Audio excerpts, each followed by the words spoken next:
I would prefer to be asking questions about the bipartisan work that needs to be done on universal service and broadband and spectrum, and I'll ask that in writing. But the events of this year moved me to focus on free speech and our democracy. Chairman Carr, in 2022, you tweeted, "Political satire is one of the oldest and most important forms of free speech.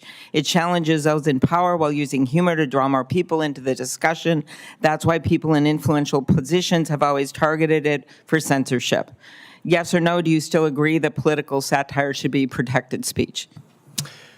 Yes, Senator. And whenever that satire or any other programming is over the public airways for broadcasters, there's a public interest standard, and there's a news distortion rule, a broadcast hoax rule. You answered it, yes, and I'm just opportunity rule. I'm going to go on. That particular instance, too, had to do with speech on social media, where Biden administrations were trying to shut down political speech. Again, an area where there is no license, there's no public interest standard. We'll get to that in a minute. Robust, wide open speech. I believe, too, that there is no place in chilling political satire. But after Jimmy Kimmel's monologue, you went on a podcast and suggested that ABC should take Kimmel off the air, saying, "We can do this the easy way or the hard way." Those were your words. Do you think it is appropriate to use your position to threaten companies that broadcast political satire? I think any licensee that operates on the public airwaves has a responsibility to comply with the public interest standard, and that's been the case for decades. I asked if you think it's appropriate for you to use your position to threaten companies. And this incident with Kimmel wasn't an isolated event. You've launched investigations into every major broadcast network except Fox. Is that correct?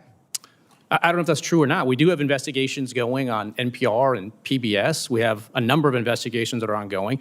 I think if you step back over the years, I think the FCC has walked away from enforcing the public interest standard, and I don't think that's a good thing. Okay, you brought up social media. So do you think it's appropriate for after a horrific murder and the stabbing of Rob Reiner and his wife, do you think it's appropriate for someone to say that it happened when they know better, reportedly due to the anger he caused others through his massive, unyielding, and incurable affliction with a mind-crippling disease known as Trump derangement syndrome?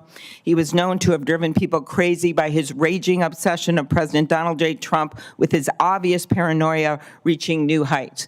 Do you think that's appropriate for the President of the United States to do that? And if Jimmy Kimmel would have said that, would you have threatened to take him off the air?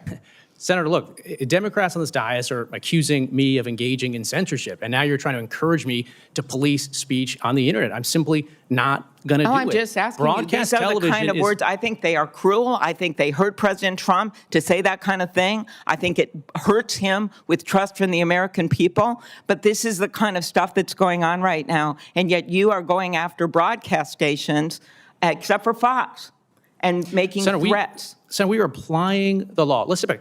Broadcast TV is fundamentally different than any other forms of media, whether it's cable or podcast or soapbox or man on the street. There's a public trustee model that Congress has set up. When you were on a podcast, there should be no rules in place when it comes to tech platforms then? I think there's no public interest obligation. There is no license. Do you think we should change the laws? Here's one. Last week, President Trump came out with this dangerous and likely illegal AI rule that preempts all the states from doing anything to try to save people, whether it is kids that are being exposed to content they shouldn't see, or fentanyl, or political videos that are lies. So do you think Congress has the authority to preempt state laws, or do you think President Trump and the agencies, like yourself, have the authority to preempt state law when it comes to the internet and safety with AI? Well, when it comes to AI in particular, there's an executive order. It asks the FCC to initiate a proceeding. We're going to initiate a proceeding. We're open-minded on where that goes. But look, if you want to step back and talk about weaponization, we saw that for 4 years in the Biden administration. Senate Democrats, including Democrats. Joe Biden is no longer president.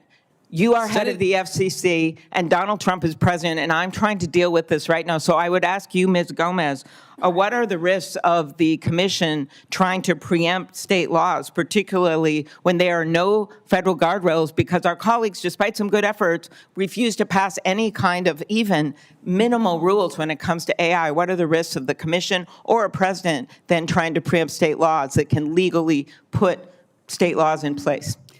Thank you, Senator.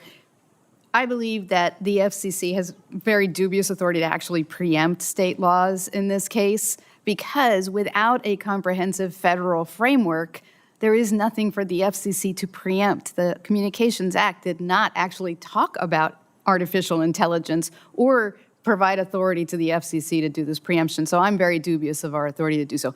That said, we have sought comment on this.